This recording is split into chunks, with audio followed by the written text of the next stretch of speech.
Well, a nice crowd this morning. It may end up being standing room only. We'll bring in some extra chairs.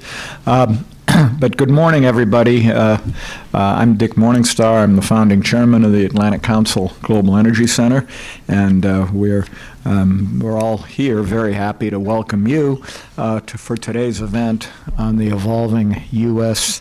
LNG landscape. And we've convened a very timely panel today to discuss a host of issues relating to this changing landscape, particularly the role of U.S. LNG exports and providing a potential avenue for supply diversification in Europe and bolstering European energy security. It's even more timely than we knew when we started planning this session, and that Secretary Perry last week was in Europe and was in Warsaw talking about these issues. Cheniere, I guess it was last week, announced some new contracts in Europe, which I'm sure you'll be talking about, Chris, and what Cheniere is doing. But we'll also discuss factors that could potentially affect U.S. exports and global gas trade dynamics, such as Chinese tariffs on U.S. LNG, as well as LNG's broader global role in climate and sustainability issues.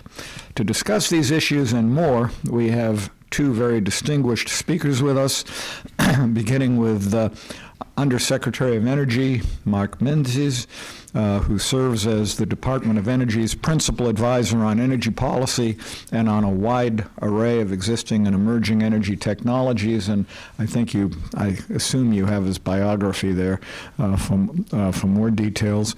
And we're also pleased to welcome Chris Smith, Senior Vice President for Policy, Government, and Public Affairs at Cheniere Energy, and the former Assistant Secretary for Fossil Energy at the U.S. Department of Energy. I also want to thank Chris and Cheniere for their support of the Global Energy Center over the years. Undersecretary Menzies and Chris will each make some brief remarks, after which they'll take their seats on stage to engage in a moderated conversation, moderated by our senior fellow and good friend Brenda Schaefer, who also, I think you have her biography and has done many things, now a visiting professor at Georgetown, among other things. I want to remind everyone that today's event is a public event. It's on the record. It's streaming live. And you can join the conversation on Twitter by following at AC Global Energy and using the hashtag AC Energy. So with that, and you don't need to hear any more from me, I'll turn the stage over to Undersecretary Menzies.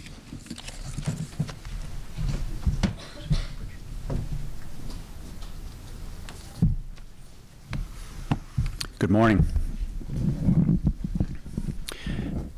Thank you for that introduction, Mr. Ambassador, and for your invitation to speak today on the role of the United States in European energy security. And it's good to see friends and former colleagues in the audience this morning. I hope you all had a good Veterans Day weekend.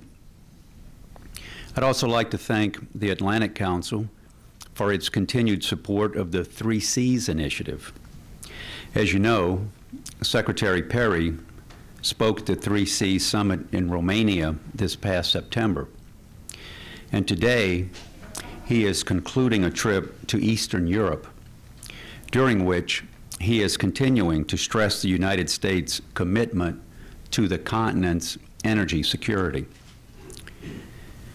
Since the end of the Cold War, this long-standing and bipartisan commitment has been a hallmark of our transatlantic relationship.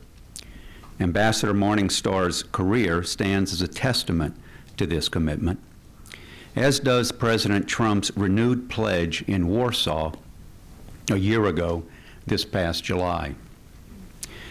We've made this commitment because a strong, vibrant transatlantic relationship is crucial for the United States. A free and sovereign Europe is a key element of our own national security, For an energy-secure Europe will also be a stalwart partner in meeting our mutual global challenges. And true energy security requires energy diversity, a diversity of supply, a diversity of countries providing that supply, and a diversity of routes delivering that supply.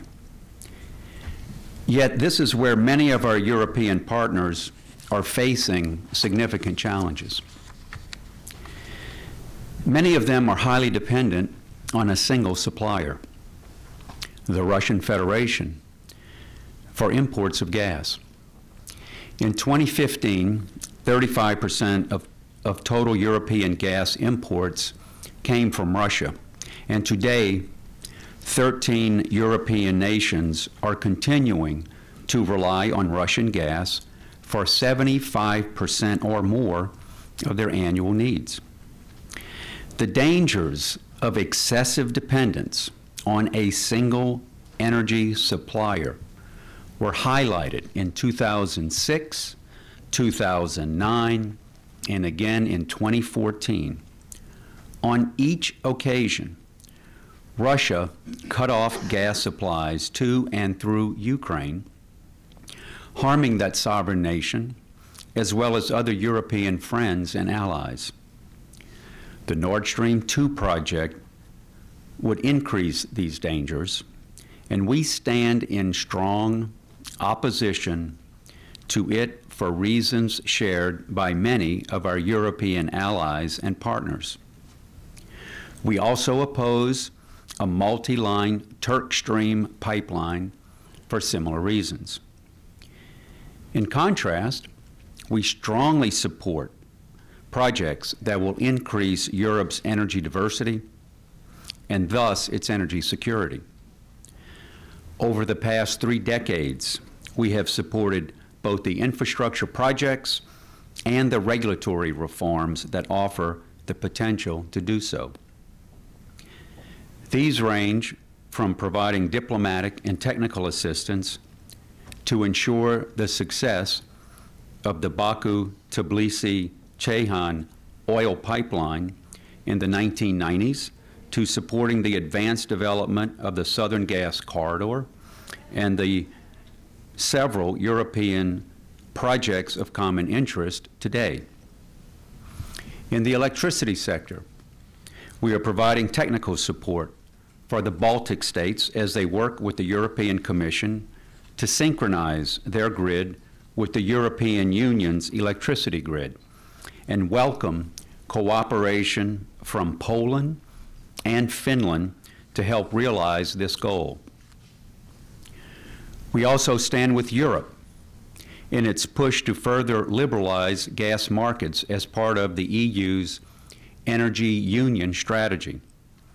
That strategy reflects a defensive urgency in the wake of Russia's aggressive moves in the region, but it also offers an important opportunity to strengthen Europe's energy security.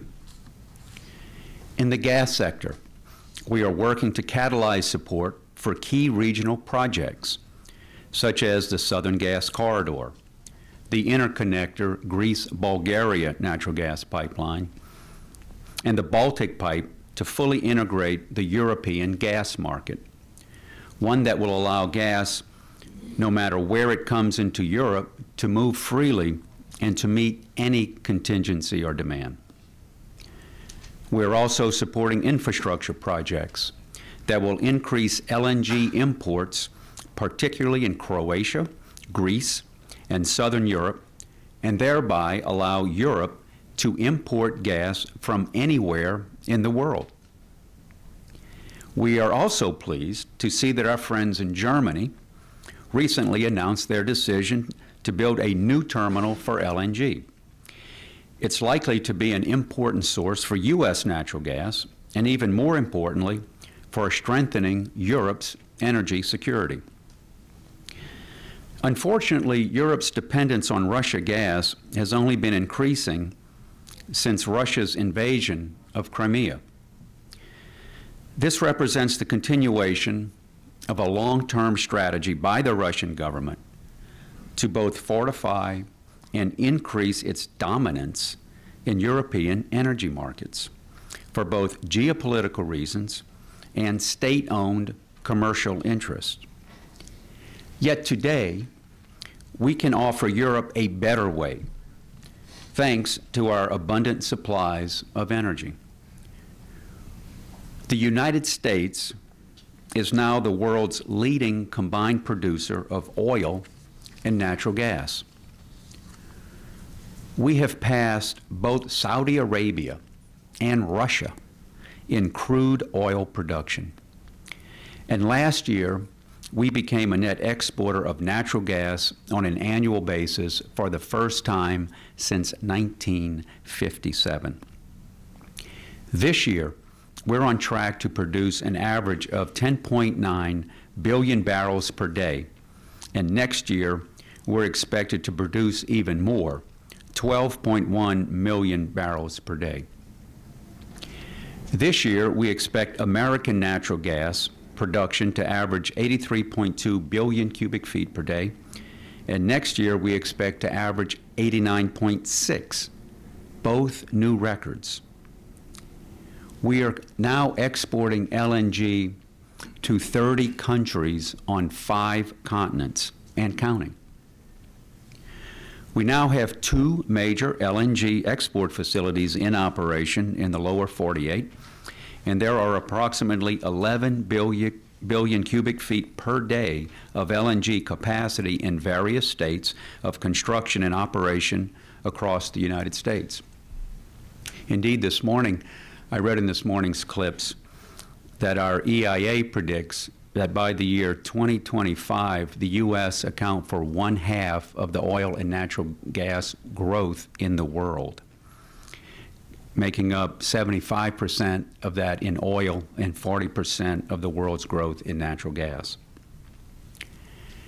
As a consequence, we have ample energy to share with our friends and allies in Europe. And we are prepared to be a transparent, competitive, and reliable supplier.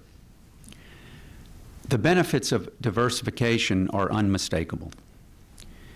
To take one example, after Lithuania liberalized its gas market, it constructed its own floating LNG terminal. In response, Gazprom reduced the price of Lithuania's 2005-2015 supply contract by 20% and saw its share of Lithuania's gas market reduced to 25% as of July 2016. We want to see more of this. That is why Secretary Perry launched the Partnership for the Transatlantic Energy Cooperation during September's 3Cs Summit in Bucharest. We are eager to see U.S. investment and expertise involved in the support of the EU's regional energy security and economic development goals. Moving forward, the partnership will facilitate working groups to foster policy discussions and technical cooperation between member states, and its areas of focus will include building more reliable, resilient grids, strengthening nuclear security and safety, and increasing supplies of both coal and natural gas. We want the EU and its member states to know that they can count on the United States as a reliable energy partner. We're eager to do so because energy security is crucial to national security, and we firmly support the right of every free country to determine its energy destiny, its economic destiny, and its national destiny. That's our commitment to our European friends and allies, to do all we can to increase their energy diversity, to strengthen their energy security, and to create a future in which every individual is free to pursue their dreams. Thank you very much for having me this morning, and I look forward to our discussion. Thank you.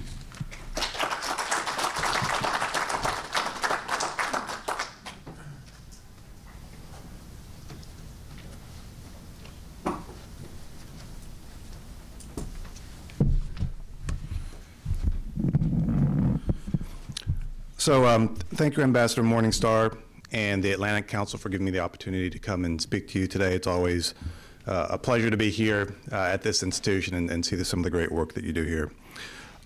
It's also a pleasure to have the honor to share the stage with Undersecretary Menzies. The Undersecretary kind of just made some comments about the broader geopolitical picture, some of the broader issues. So I'm going to be a little bit more pedestrian in my comments about some of the things that we're doing as Cheniere, as a company, how we see some of the markets, some of the opportunities and the challenges. And looking forward to the question and answer period. That's always kind of the most interesting part of these discussions. So as the Undersecretary noted, we just had the honor of hosting Secretary Perry in Warsaw, where with the Polish Prime Minister, we had the opportunity to sign our latest sales and purchase agreement with PG&IG.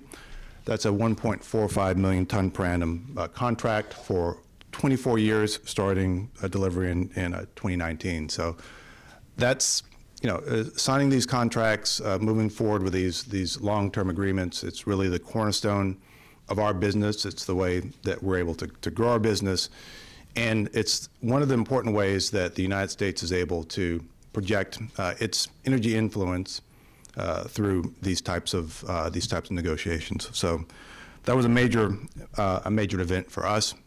We've signed 6 long-term sales and purchase agreements in 2018, and that really shows the confidence that the global market puts in U.S. LNG. So part of that success, part of our ability to move these businesses forward comes from unique things that Cheniere brings to the table. We're getting some reps under our belt as an operating company. We're a full-service company, which means we sell LNG. We don't sell access to our terminal. We're not a tolling model. So you can either buy LNG here in the U.S. and pick it up at our terminal. We can take it to you. We've created a reputation for building these terminals on schedule, under budget, which is, as anyone who's followed the global LNG market, that's not the norm. It's unusual. And part of that comes from the place that we operate, that we're operating here in the United States, and we've got all the benefits of building terminals here in the U.S. So part of our success comes, it's what the company brings, but a big part of it is where we are. It's fundamental to being part of the U.S. energy industry. We're finding, as we are signing these long-term sales and purchase agreements, that countries around the world are interested in diversifying their risk and buying LNG that's based on Henry Hub pricing, which is a free, open, transparent index that has relatively low volatility. So if you're a country that's highly reliant on LNG and most of your supply comes from oil-indexed contracts, it's a very attractive proposition to be able to benefit from all of the positive things that happen here in the U.S. in terms of increasing our access to natural gas here in the U.S. That's a benefit that any company operating in the United States brings to the global market. The second is that buyers are interested in U.S. sovereign risk. LNG and energy in general is different from other commodities in terms of its importance for national security for countries that are importing energy supplies. And so the respect for the sanctity of contracts, rule of law, all the things that comes from trading with the U.S. is something that a U.S. company exporting brings as a benefit. So we've benefited from all those things, and as we kind of look at some of the geopolitical factors that the Undersecretary mentioned in his comments, we see that in practice, it's true that the global market values what American companies have to bring to the table. And so that's certainly important for Cheniere as a company, but I think it's important for the entire U.S. energy industry. But back to Europe. Europe's going to continue to be an important part of our business. The Undersecretary mentioned the terminal in Lithuania, and one thing to highlight is that it didn't take cargoes going into Lithuania to reduce the prices that they're paying for gas from Russia. It just had the existence of that terminal, just the fact that you had the option of bringing LNG from other areas, had an impact on the prices that consumers there locally are paying for energy. So that's important. The issue of diversification is critical. It's important for global energy security, and it's important for the business model of companies like Cheniere, in that we're endeavoring to continue to make these types of investments. So we're supportive of the negotiations that the administration is undergoing in the EU. We're constantly looking for ways that we can participate and support those efforts to bring security to our allies and our trading partners and our customers around the world. One note on corporate social responsibility, specifically climate.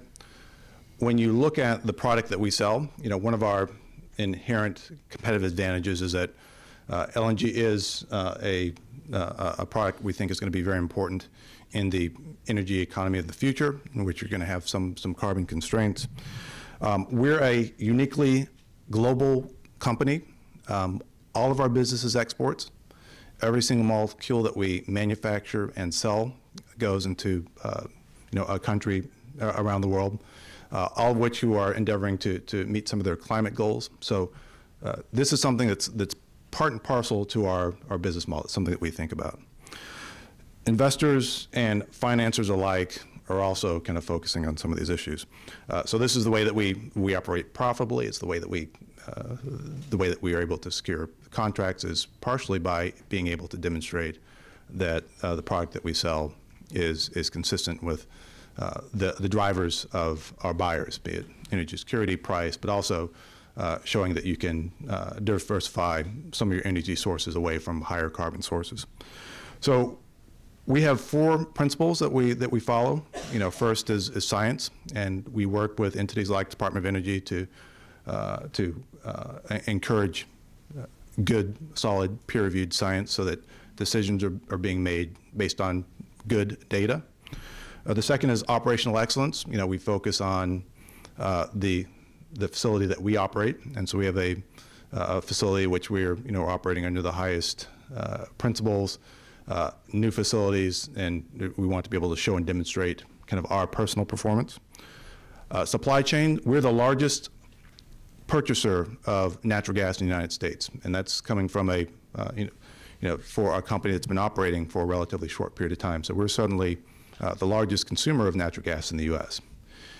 And we're in a position where we can work with our suppliers to encourage the right types of behaviors that demonstrate that there's things that companies can do profitably to reduce fugitive methane emissions, and that's important for us in terms of being able to demonstrate to our buyers that the product that they're buying has the right type of footprint.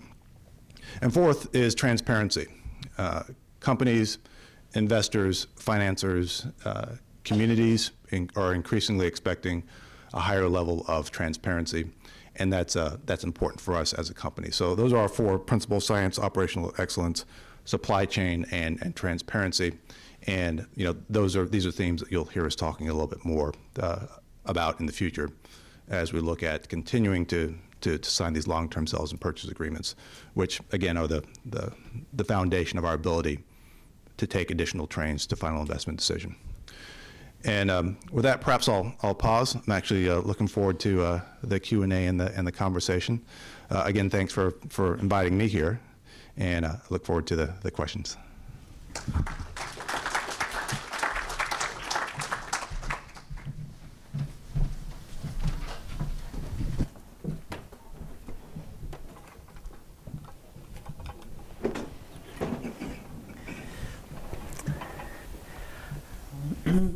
Good morning. I'm honored to share the panel here, and I'd like first a special welcome to the Georgetown University's Caspian Studies Theory and Practice course that's joining us here today in the room.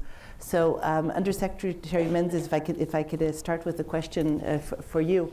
Our European friends and allies are constantly criticizing the United States for announcing its intention to withdraw from the Paris Agreement, for not having state-driven regulatory frameworks on climate change. Yet when we look at the statistics, U.S. emissions are on a downward trend, while European emissions are on an upward trend, and even air pollution, something that we thought of really as something as the past in the Northern Hemisphere, also on the rise in many parts of Europe.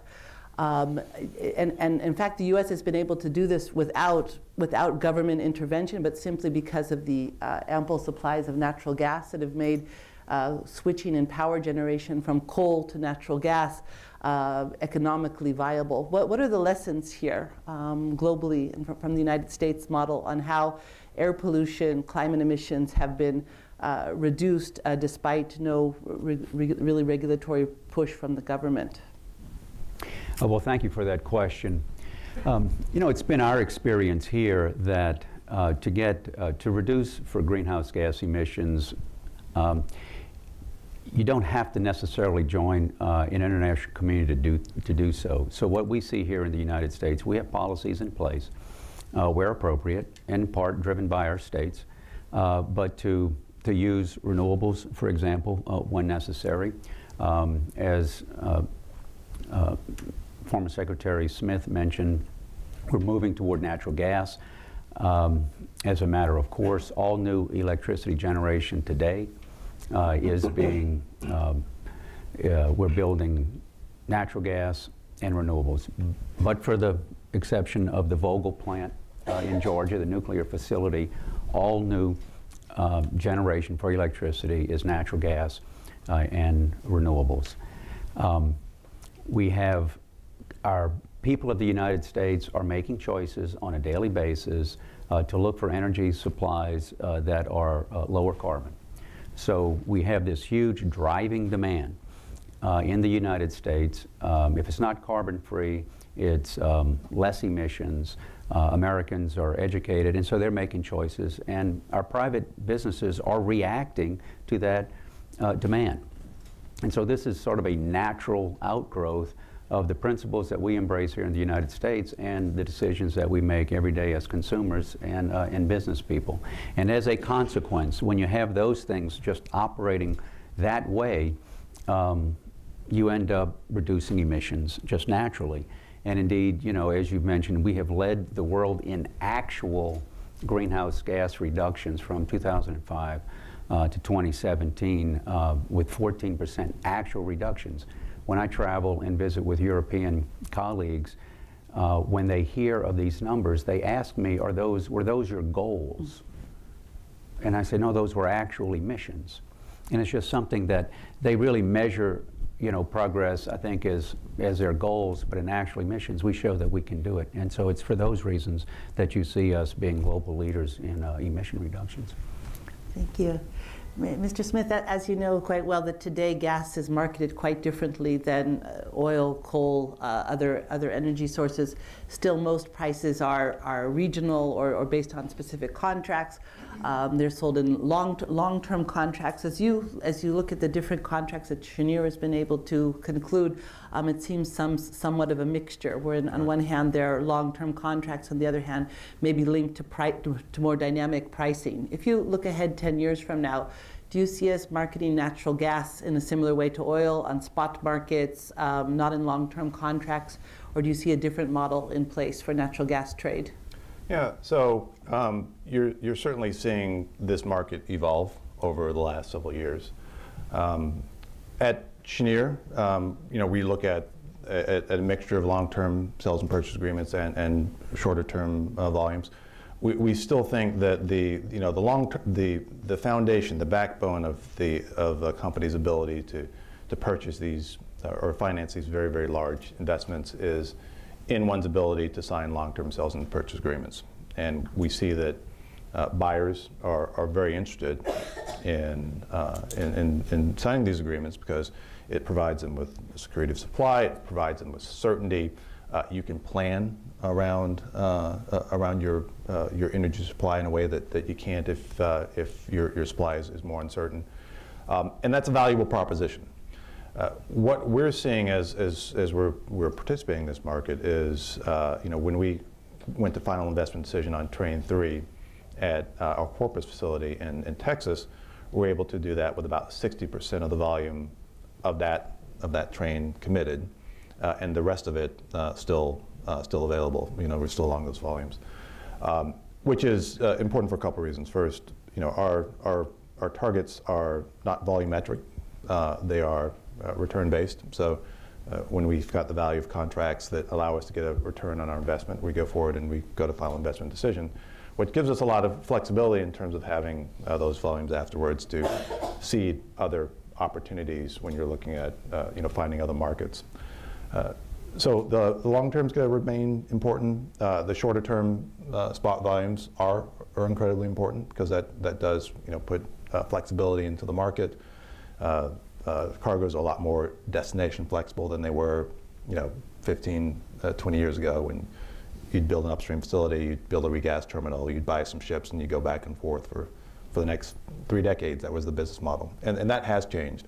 But the long-term contracts do remain kind of the bedrock, and they do remain important. I think that's a tweet, right? The long-term contracts, Yeah. the bedrock. And speaking of long-term contracts, your company Cheniere just signed a 24-year contract with Right. with the Polish state-owned Right. natural gas company. What gave you the confidence, or both sides the confidence, to sign a 24-year contract with clearly the energy world probably by then changing dramatically? Well, I mean, it's confidence on both sides. First, a lot goes into making these investments on the LNG liquefaction side. These are very, very large, complex projects. We've invested over $30 billion in our 2 facilities in Louisiana and Texas. But on the buyer side, what the buyer is buying is the security of supply that comes from sourcing natural gas from the United States. And so, as the Undersecretary mentioned in his comments, we've had these incredible benefits here in the U.S. We're able to reduce greenhouse gas emissions in the U.S. because we're switching from natural gas to coal, but that's been driven by this incredible geological resource that we're sitting on. And the ingenuity of companies that has said, well, we've always known the shale gas was here. I mean, it's been here for hundreds of millions of years. But now, the industry has demonstrated the capability of producing that safely and reliably over time, and now we're able to export some of that benefit to other countries. So our reductions in greenhouse gas emissions here have been driven by ingenuity and industry and geology. Right, we're sitting on a terrific resource. So when we're signing a 24-year deal with a counterparty in Europe, they see that we've demonstrated the value of that resource, and that's what we're offering. Nice. Undersecretary Menzies, coal was the dominant fuel of the 19th century, oil of the 20th century. It looks like natural gas is set to be for the 21st century. What kind of dynamics, how will that change our lives, and what will this mean for the United States?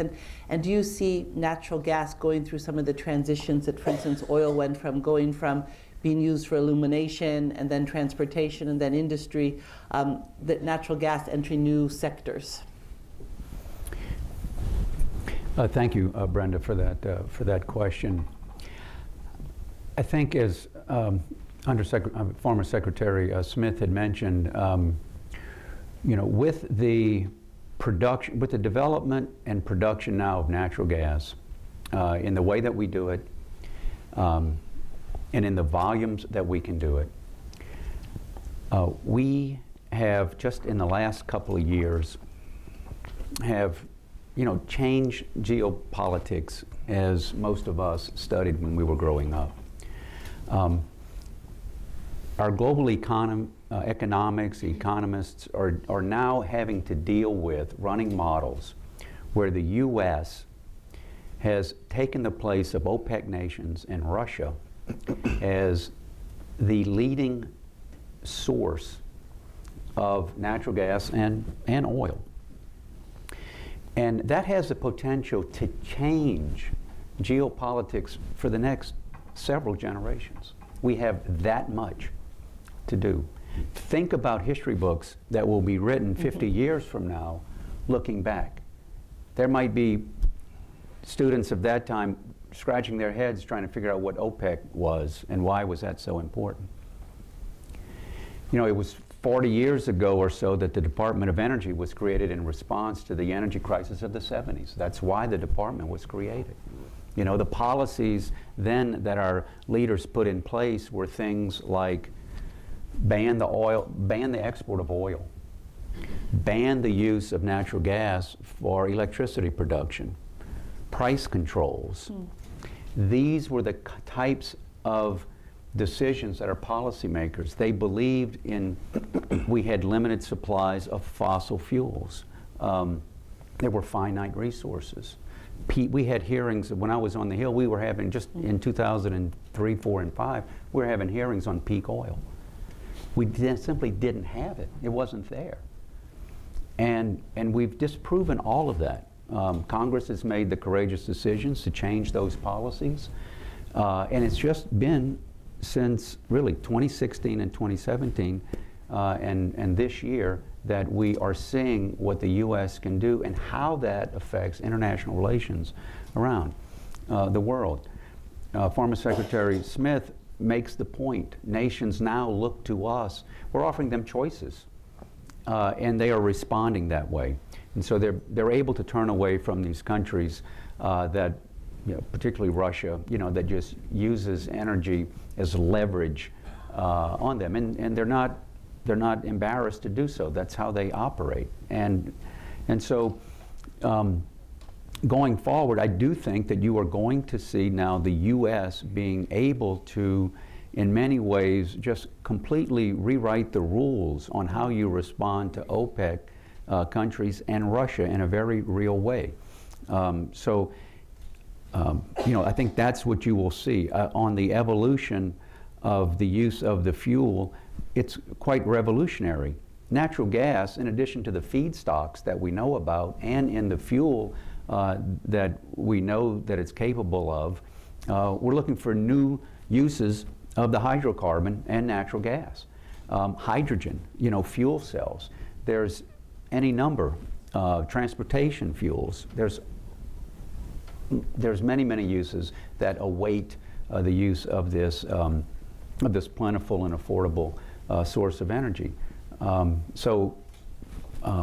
Your question is a good one. I can't wait to see how it turns out, but I think we're really moving in a very good direction, and it'll be exciting to see. And it's a good time to be an American. Nice. Well, I'm hearing from both of you of the benefits of deregulation, markets. It's allowed shale gas and actually shale oil as well to develop. And certainly it's increasing security of supply for the United States and globally. But it does create the challenge of security of price. And we've seen, for instance, 2 instances this summer. First, energy prices soaring in Europe in August, not because of soaring demand in Europe, but because of soaring demand in China and LNG cargoes being diverted to China for higher price. Therefore leaving less energy available in Europe and rising prices. We saw a government fall in Australia over rising electricity and gas prices, lack of access to gas, that even though Australia is one of the world's largest LNG producers and exporters, yet shortages to the domestic market. And seeing people demanding not just security of supply, but security of price. What do each of you offer? What could be the remedy where we can guarantee both that markets give the abundant supplies, but actually can give a price that allows economic growth and stability to countries? Maybe I'll start. But so I'd perhaps challenge the premise of too much comparison between Australia and the United States, because they're just so incredibly fundamentally different in terms of location of the resources, stranded resources versus market resources, pipeline restrictions, et cetera. Certainly Australia has had some challenges, and those projects have been challenged. I mean, I was at Chevron in Texaco before I joined government. I worked on Gorgon, 30 years in the making, right? We've built 4 trains in 17 months. So in the U.S., we have some advantages in terms of where we're located, where the projects are built, some of the restrictions. So I think that we can do things fundamentally differently here. In terms of prices, the Department of Energy and FERC goes through an extensive process to look at issues of access to supply, of impact on consumers, impact on industry, impact on industrial consumers. A lot of work goes into that. So one of the things that when any U.S. exporter is selling into a market, they're selling not only the expertise of the company and the resource, but they're also selling, in a way, the U.S. regulatory process. they look at the permits that we have that allow us to sell internationally, and the transparency of those, the thoroughness of the process, and it allows us to sell a 24-year deal with the confidence that that off-taker will say, those T's were crossed, those I's were dotted. You know, we'd always like these things to go a little faster, but there's been a lot of thought that has gone into how energy exports in the U.S. positively impact our economy as a whole. And so that's part of the value proposition that you have from buying from the U.S., where you're buying from this large resource. Secretary Menzies. We sort of talked a little bit about this before the meeting, because coming to the Department of Energy, you develop a global perspective. I came in from the U.S. Energy industry, and while there were some international investments, really was not ever really in a position to see the global view of this and pricing. And what you discover is you kind of scratch your head on global pricing, because not everybody plays by the same pricing rules, if you will, right? And the Russian Federation is a good example. And we see it with OPEC countries. So in the world of pricing, you have OPEC, they can increase or cut back supply. They can sort of dictate global price of oil. Russia, they can decide they're going to just lowball the price of natural gas going into Europe, so the European nations say, oh, this pricing is really great, The consequence of that is, so that you need to have a diverse delivery systems, infrastructure, not just simply supply, because you just can't produce and send the supply out into the markets today expecting that price will adjust on supply and demand principles generally, because you're working against these kinds of rules that supply and demand really don't follow. So the challenge, it seems to us, is particularly the United States, we're all about private enterprise. We ourselves as a country, we don't have a sovereign fund. We don't own companies, and we are able to tell our companies where to go and build infrastructure for the strategic importance for the United States or our European allies, for example. And any student today of geopolitics knows, today it's Russia and it's in Europe and parts of Asia, and it's China. Those are the ones that dictate global economic markets in a lot of different ways. And so, to me, the challenge is how to have investments in the infrastructure necessary to provide the diversity of supply and suppliers into these areas of the world, and you're up against these economic drivers that really don't follow the same rules, if you will, in businesses assessing where something is economic or not. So the challenge is great. I have mentioned to others that I think Congress did a good thing recently when they passed the BUILD Act, where they modernized OPIC in ways that will allow loans, guarantees, insurance products to help back U.S. interests in areas that have an interest in the United States abroad. And perhaps this could be a tool, and I invite the private companies to look at that act and see if the United States can now play a role in helping to minimize the uneconomic arguments that I'm sure the board of directors of Cheniere, for example, will look when you bring a project to them. They look at the economics, but perhaps this could be a tool that could help us as a nation help build infrastructure in strategic locations around the world. And so I invite folks in the audience to look into that, because it's going to take a while to get the rules and regs in place. But I'd like to see more people looking at it and thinking creatively of how it can be used.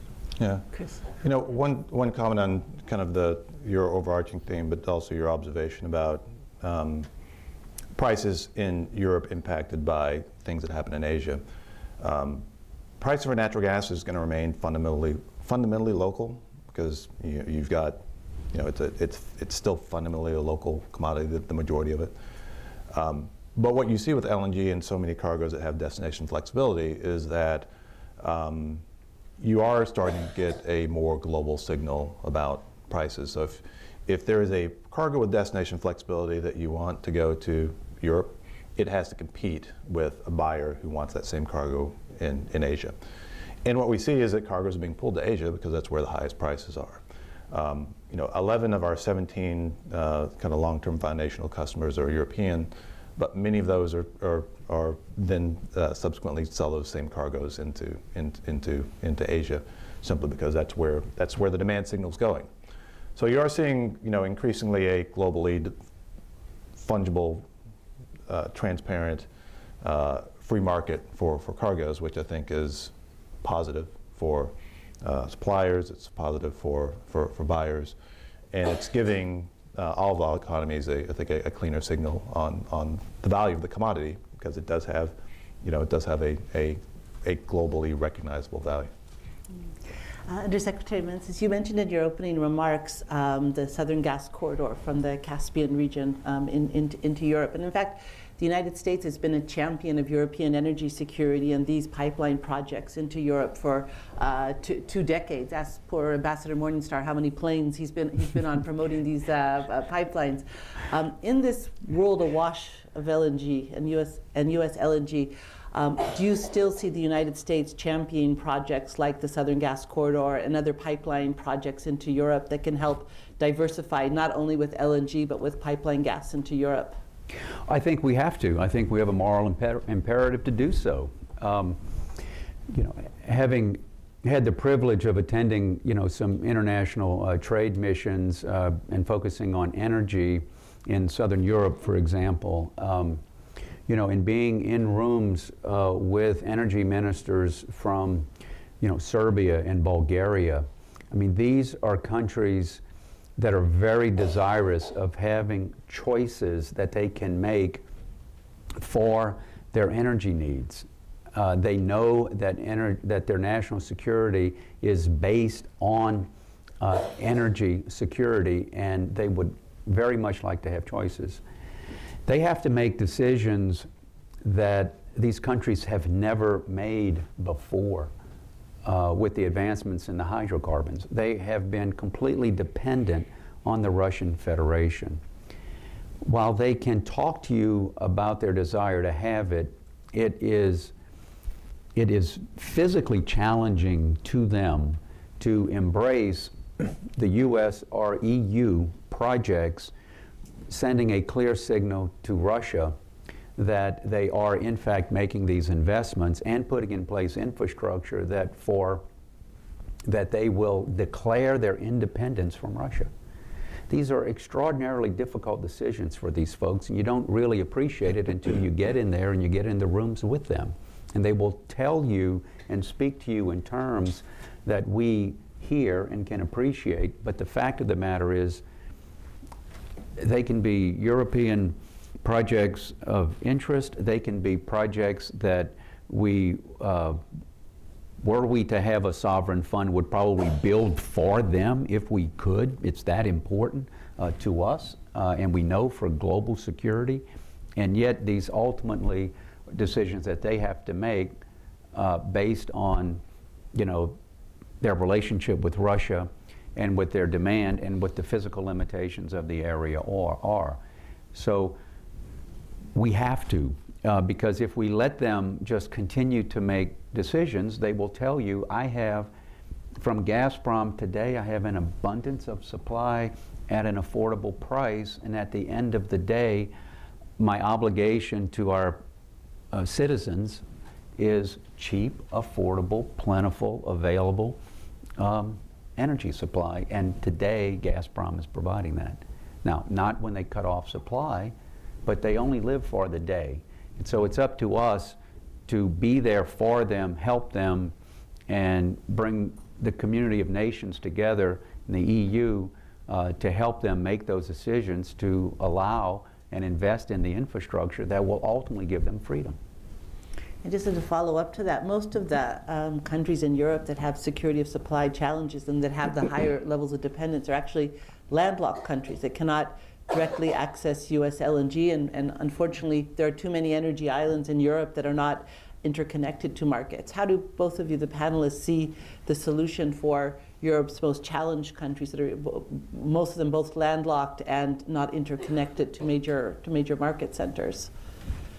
Well, it's a combination of things. I mean, the pipeline network is important. I mean, you can get gas from point A to point B, but it requires the commitment to make those investments, and that requires an investment. So there will be a need to be strategic about these investments, right?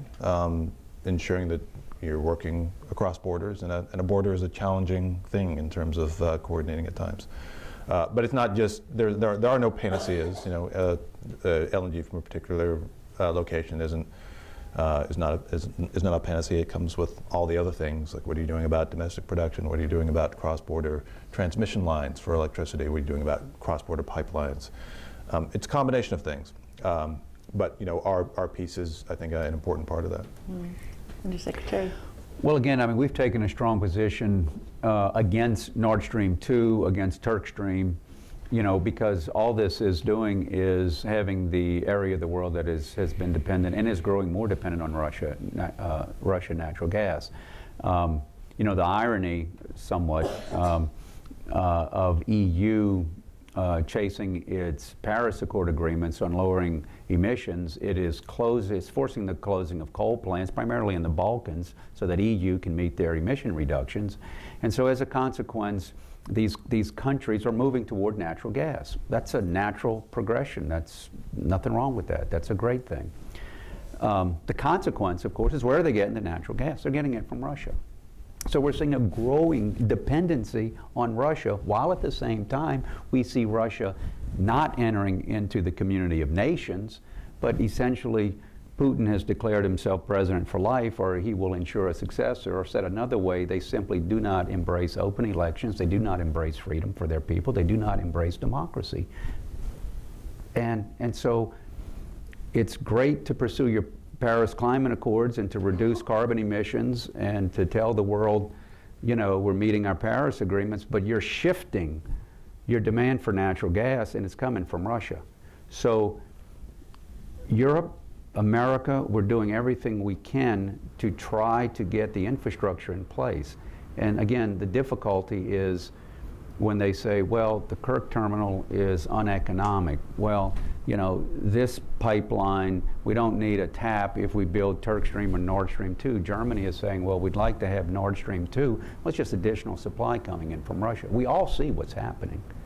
And we need to be able to talk about it, and we need to be able to develop the tools to do something about it. I think this relates to your initial comment about treating energy security like national security. We don't think of national security just in market terms, right? Like how much will it cost us to protect a certain border or air defense, right? And the same, but on the other hand, we tend to think of energy security only in commercial terms, and it's really beyond that. Mm-hmm. How do each of you see tariffs on Chinese tariffs on U.S. LNG, Russian LNG exports revving up? How do you see this influencing market dynamics in gas supplies? Well, we make stuff out of steel and we sell it to Chinese. So the tariffs hit us on both sides. And you know, we've been vocal about that. You know, we're proponents of free trade. We think it's important to have a level playing field, and we believe that if, you know, we do have the appropriate level playing field, that U.S. companies, U.S. workers, the U.S. resource can compete anywhere in the world. And we're seeing that. We're demonstrating that. American companies are demonstrating this. So there's certainly some challenges. I mean, that's not breaking news. An important part of the global growth of demand is coming from China. I mean, if you look at the demand wedges, how they've changed over years, that's one of the things that has changed. If you look at how projections have evolved over the last several years. Now, that said, you know, one of our long-term sales and purchase agreements that we signed this year was in China. right? It was the first major long-term SPA between a U.S. Producer and a buyer in China. Just earlier this year, we had 100 dignitaries that came out to our facility at Sabine Pass as part of the DOE-sponsored Oil and Gas Industry Forum that DOE sponsors every year with NEA. So, there's this background of tension, which prevents a challenge. But what we see is, like, we're a decadal business. We build projects that and sign contracts that last over a course of decades. So when the underlying fundamentals are solid, when the benefits of our projects in the U.S. are we can demonstrate them in terms of balance of trade, in terms of creating jobs, in terms of supporting our industries, et cetera. And when on the Chinese side, on the buyer side, you can demonstrate the value of being less reliant on other sources for LNG. So they care about the security of supply, they care about linking to Henry Hub pricing, they care about diversity. You're able to do things. So we're confident that we'll move past this period of friction. And even while we're in the period of friction, we're continuing to work. Undersecretary? No, I think our global markets are becoming very sophisticated and sensitive to price, and they can adjust. These long-term contracts, I'm sure, have financial hedges around. I'm sure ultimately they're tradable. And so we're going to become, I think, very nimble to be able to move to accommodate price and supply. So I see the global markets as developing, as maturing, and becoming as flexible as it is on any commodity contracts, options, futures, financial hedges. These are going to be very sophisticated instruments. The industry will become very sophisticated to respond appropriately to meet supply and demand at an affordable price. So let's open it up to the audience questions and comments. And can you please, when you get the mic, introduce yourself and let us know your name and affiliation. Ambassador Morningstar, you have a question? Introduce yourself.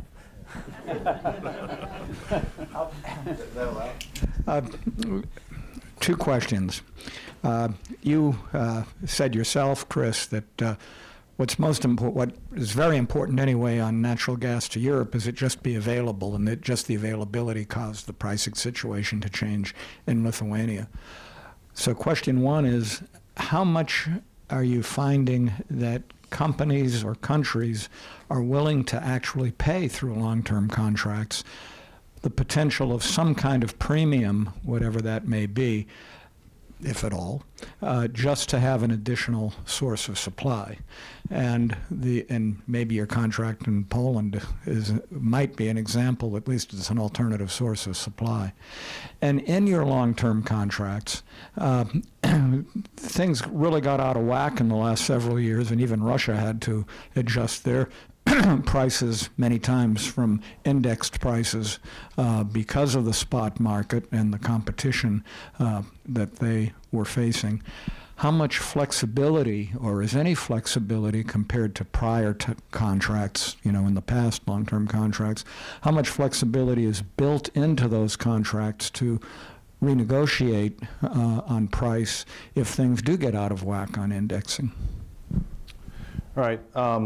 So it's a little bit stronger than what I said in terms of the important thing being availability. I think it's more than that. I mean, we do endeavor to actually send our molecules, to everywhere in the world where people need molecules. So we think that the availability provides negotiation leverage for the entity that has that option, and that's fine, right? I mean, an entity will benefit just from the potential of bringing gas from Cheniere. But we actually want to send them the gas, right? We do want to do that. And so the fact that we just signed this 1.45 million ton per annum 24-year deal that starts in 2019 with PG&IG in Poland demonstrates that not only can we, our country is looking at creating the access as leverage, but they are signing up for decadal contracts to bring LNG from the United States. So we think that both things are happening. It's not a secret that it's a challenge to compete against pipeline. I mean, the pipeline steel's in the ground, it's there. The Russians have calculators. You know, they can figure out what's the price that is a nickel cheaper than this price. I mean, they can do that, right? And again, I'm not giving away the farm on this, right? They figured that out. They're smart.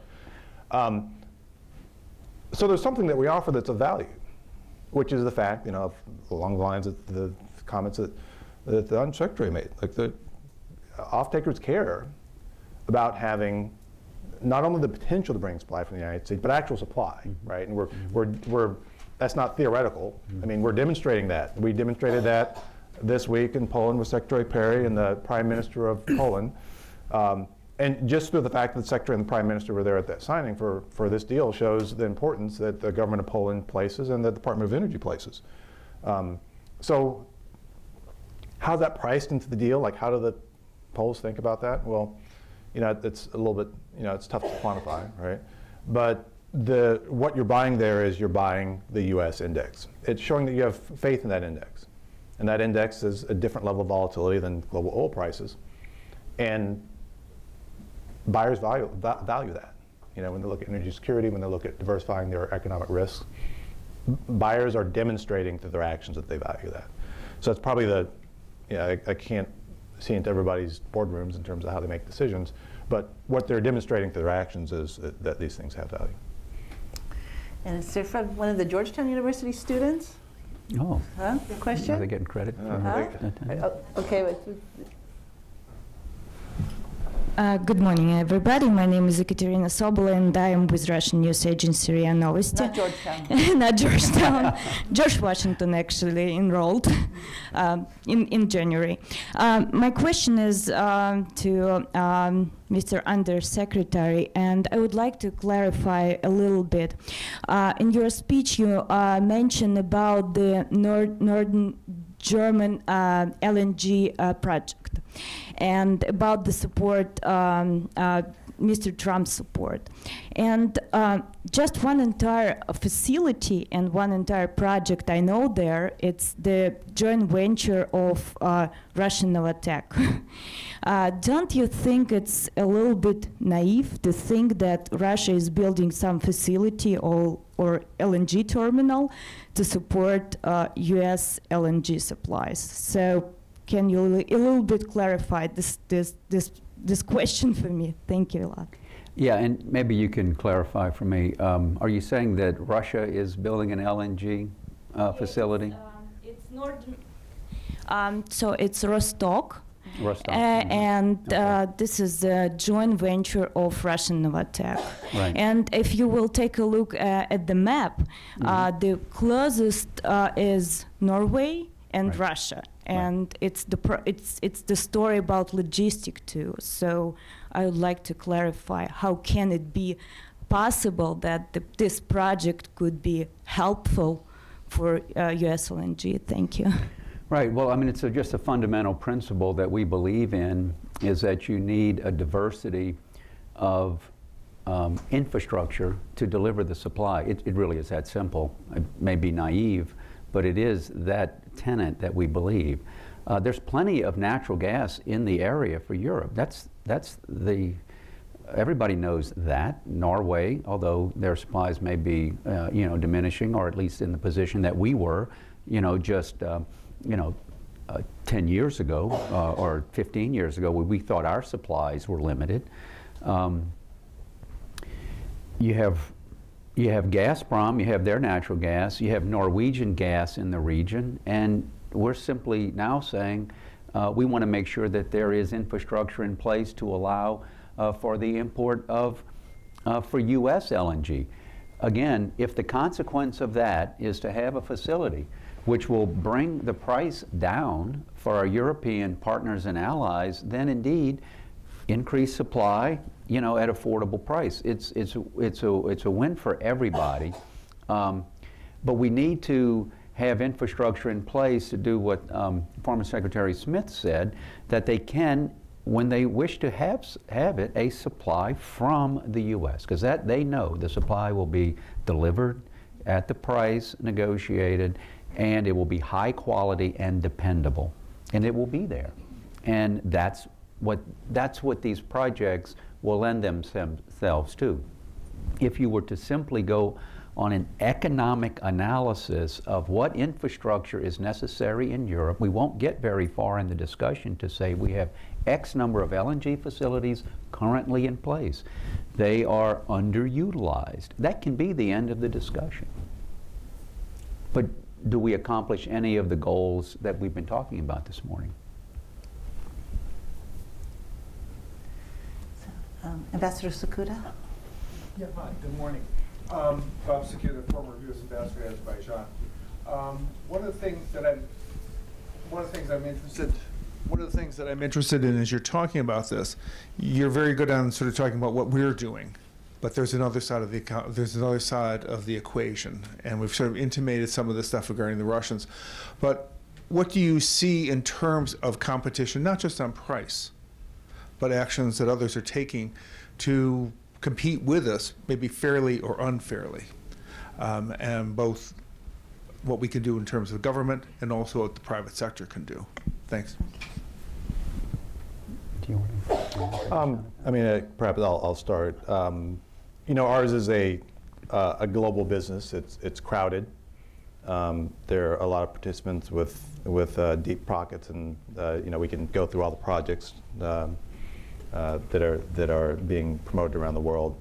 But the bottom line for us is that, you know, we have to focus on our own capital discipline, on our own ability to execute on projects, our own track record, our own operational excellence, our own levels of reliability, and the benefit that we have of building and operating here in the United States, and the value proposition that brings. So, you know, we have a whole group that looks at racks and stacks every project, and, you know, like who has what capabilities. You know, some projects occur on metrics that are other than strictly financial.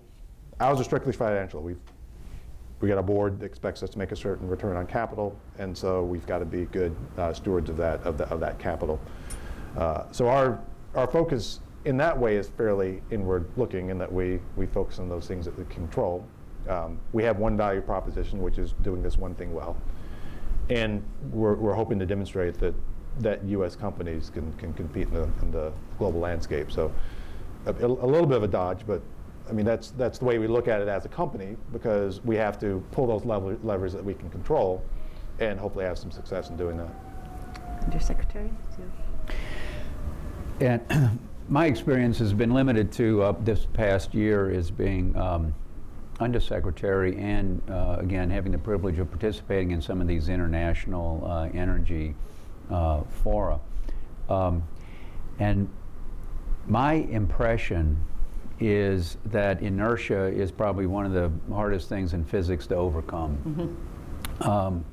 And you see that when you visit with the countries, you know, in Eastern Europe and Middle Europe, you know, dependent, and again focusing on, you know, on Russia. You see, and you encounter this immediately, while you have projects that are planned, projects that are being committed to, you still need to, there are a lot of decisions that still need to be made to have these projects, you know, come into being. I had mentioned Nord Stream 2 and Turk Stream. These are two projects that Russia is taking on its own. They, with, you know, through Turkey, but it's to increase additional supplies into Europe. So they know that they need to offset this, for the first time in history, this competition from the U.S. in their market. We now are competing against Russia in ways that hurt them economically. OPEC nations and Russia are dependent on their financial security to export natural gas and oil. They don't export much else that can fuel their economy. They see us as real threats to their well-being and their national security. So when they want to build, they're going to build. They don't have to do an economic analysis. They don't have to get hung up with all of the things that our private entities have to do. A board of directors of Cheniere will not approve a project that does not inure to their bottom line, period. They have a fiduciary obligation to do that. They can't go and build where they want to because they think that, well, actually it's a good thing, you know. That's not enough. Russia has no limitations, no hindrances. These countries that are looking at to make brave decisions just on the interconnector to connect you know, Greece and Bulgaria, to tie it into the TAP pipeline, which is going across northern Greece, undersea to Italy. It still is not complete, but that interconnector is very important in that region of the world. And yet, notwithstanding the numerous commitments from that country and Bulgaria that it is irreversible, it is inevitable, you see now Russia demanding, you know, new contracts for this, that, and the other. And again, just because this has been years in the making, it doesn't mean that it's going to happen. So I see that from what other countries are doing, or not doing, as much as what they're not actually doing and what they're saying they're doing are completely different things. Yeah, just in Greece, right? I mean, that's a way into Europe. But again, in Italy, I mean, it's just not easy to build. It's not easy to build energy infrastructure anywhere in the world, including the United States. But it's especially difficult there. So that's how I would react. It's on a 10,000-foot level. But you know, that's how we see some of the countries reacting to what we're doing. If I can follow up on this, I mean, you mentioned here the IGB pipeline into Bulgaria. You just mentioned now the TAP pipeline into Italy. Here, bringing gas into the European countries that helps lower their prices, help their national securities, yet it's not being stuck in America. It's not even really being, you know, it's not really even connected to Russia. It's being stuck in Bulgaria and in Italy. Mm-hmm. Italy, and, you know, European country, ally of the United States. What is the U.S. doing to help prod these along and get, you know, and get these projects into places to help our allies? What can the U.S. do?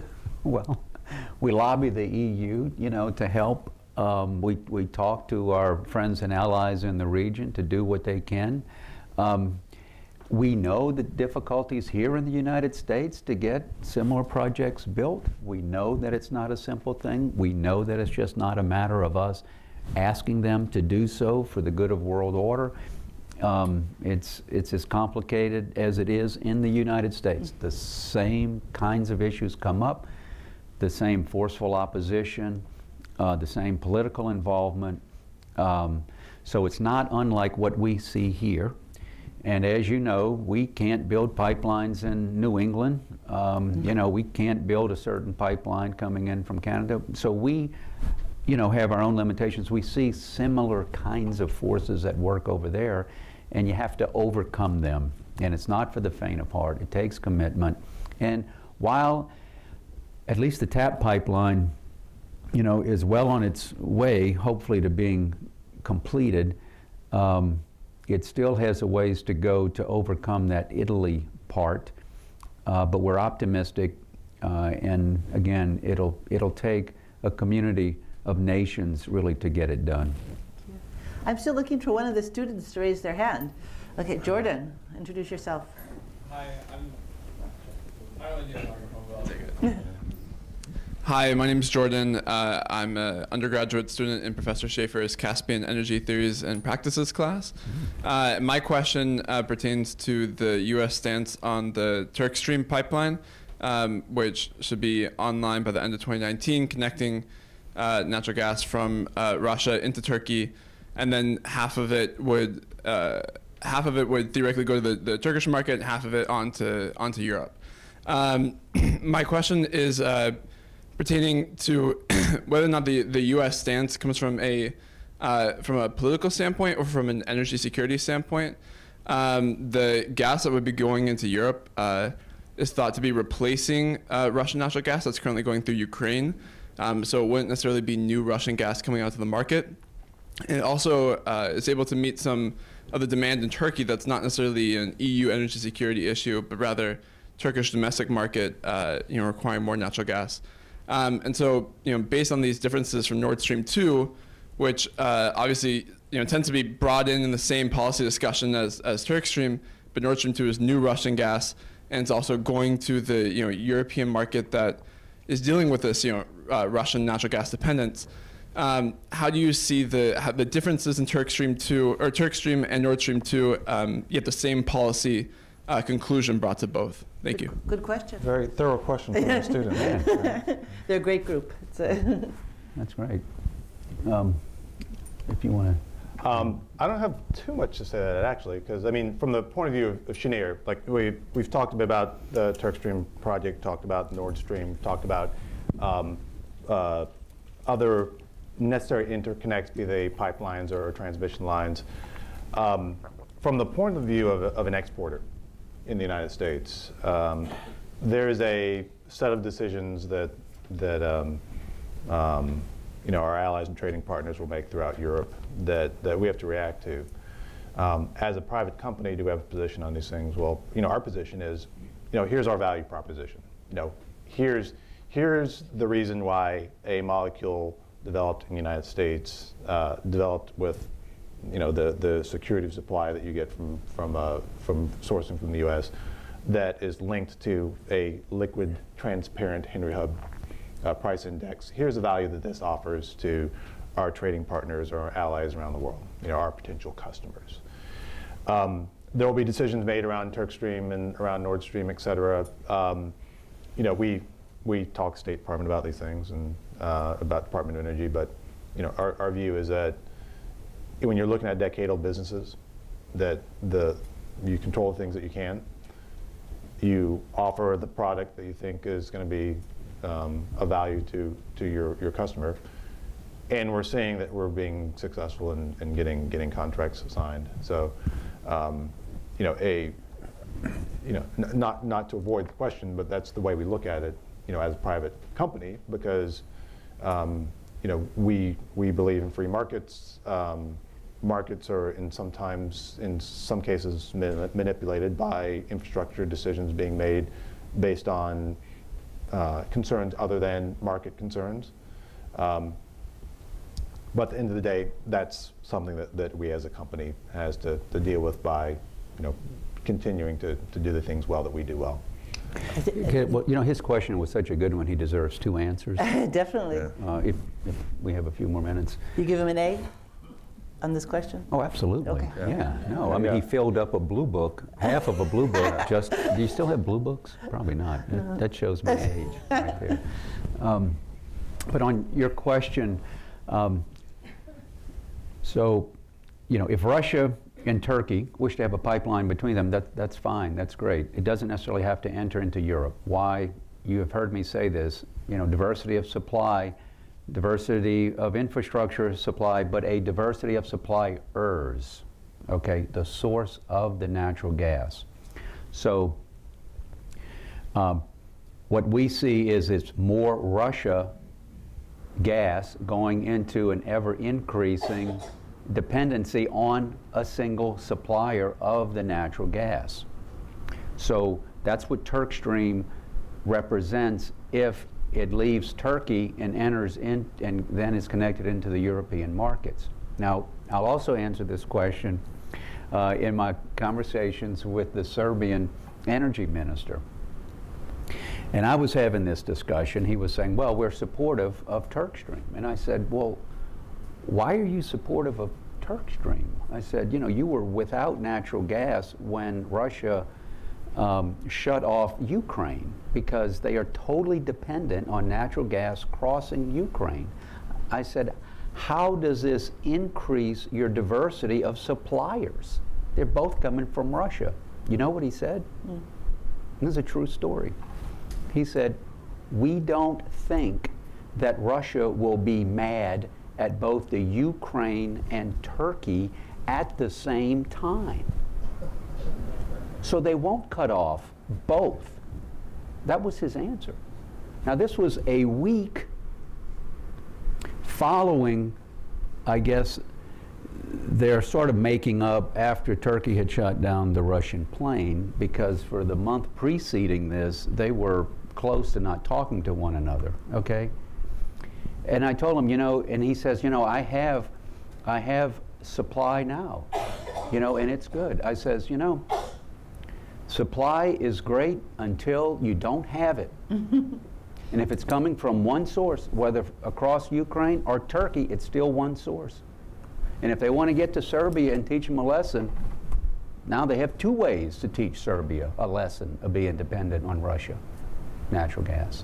So that's how we feel when we see Russia taking its action to increase infrastructure when we're trying with our European allies and partners to do the same thing. They're doing it to their benefit. They're acting as though they're helping the countries that they have been dependent on them for years. And it's time that we can do what we can do about it. Mikala?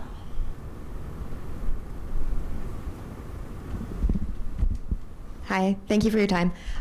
So this is mostly a question about, Michaela Walker. I'm in Professor Schaefer's class. I'm a grad student at Georgetown University. And this question is mostly about what you were saying about diversity of suppliers. I was wondering if you could speak to what happened in August concerning the 5th Caspian Summit, and whether this means that there may be a Trans-Caspian pipeline that could reach Europe and thus diversify their supply, or is this something a little more nefarious concerning the the relationship between Russia and Iran? Thank you very much. Now that's a question that I would expect to get in a graduate level. They're pretty good. You know, connecting dots in ways I'm not even sure I saw where the dots are. Or maybe to speak more widely on Caspian energy into Europe. Do you see additional developments beyond the first 10 BCM coming in from Azerbaijan? Does the U.S. government support additional fields, gas from Turkmenistan?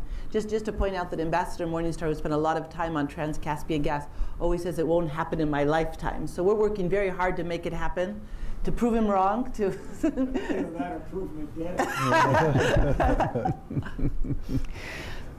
No, I'm not sure I can add much to what you said. I mean, again, we believe that infrastructure going, you know, north and south is very key in that region, and so we are working with those countries. We're even, you know, trying to bring in countries that aren't necessarily members of the 3 Cs, you know, to try to get that infrastructure built. I mean, our message continues to be the same one. We're trying to provide whatever support we can and encouragement to get that infrastructure built. That infrastructure will go a long way to helping free up these countries, free up the countries to make decisions, to get additional sources of energy wherever that come from. If they choose U.S., if we can figure out a way to get it in there, that's fantastic.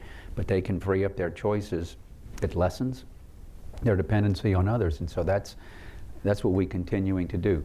It will allow additional sources from within the region. All that is very good. It helps EU meet its emission reduction standards as you move to natural gas. That's all positive. They can use energy much more cleanly, more efficiently. So, you know, we do see that. I'm not sure I can even speak to the question about whether it's based on the relationship with Iran or not. I just don't know. I'm going to ask each of you 30 seconds final points. I think we've had a lot of actually headlines today. Some of the ones I could think of, Mr. Smith said the long-term contract will still be the bedrock of gas sales. I think that's new. And Undersecretary Mintz says that energy security is like national security. I think it tells a lot about the approach of the administration. Can you each give us 30 seconds, your final remarks? Maybe in 30 seconds. We see opportunities. I mean, there's lots of challenges. These conversations all center around the conflicts, because that's the thing that's interesting. It's the thin edge of the wedge. But in a decadal business, you know, we are still here in the United States dedicating billions of dollars to build new infrastructure to supply energy to the world. And we're finding, you know, a world market that is interested in what you can produce here in the U.S. And so that's I think that's a very it's a very positive observation for the U.S. economy, for the communities and workers and local economies that are, supported in the places where we work, and also as a tool to accomplish over time some of the things that the Undersecretary mentioned in terms of the importance of increasing global energy diversity of supply. U.S. suppliers can be a part of that, even in an environment where we have a lot of interesting challenges. When you're building decadal businesses, it comes down to the fundamentals. Are there positive deals to be done between suppliers and off-takers? And I think we're demonstrating that that's true. Well, you've heard me mention, we're an administration that supports, diversity of fuel. We're all of the above, a diversity of suppliers, which we've talked about today, and of course, a diversity of infrastructure to get that supply. I would like to emphasize, too, that our policies are what they are today because of a lot of courageous decisions that were made by our policymakers to undo some of the policy choices of the past. This takes courage. I will say that Cheniere is a great example of the American spirit of a company that had the vision before anybody else saw the potential for LNG export. In 2005, when Congress passed legislation to where they set up a streamlined regulatory process for LNG, back then it was for LNG import. While the language was written to apply to export facilities, back in 2005, we thought we had limited supply. Cheniere had leaders that saw a vision. They saw the technological advances, they saw the market drives, they had a good policy in place, or regulatory process in place, but Cheniere drove that vision, and really, it's true, I'm not just saying that because you're here, but without that vision and that determination and their ability to put in place both the economic policies and the regulatory policies, we would not be able to say today that we are leading the world in oil and natural gas, soon to be in not only production, but in exports as well. So that's what America is about. It's the power of what the U.S. entrepreneurs can be, and Cheniere is a great example of that. And we have now other countries that are following Cheniere's lead, but it's a hallmark to a country that embraces the private sector to provide vision and leadership, and as a consequence, today we are the country that we are today, due in large part to companies like Cheniere. So I think this panel is a great example of public-private sector cooperation, and thank you for your very sophisticated and interesting questions, and if you can join me in thanking the panelists for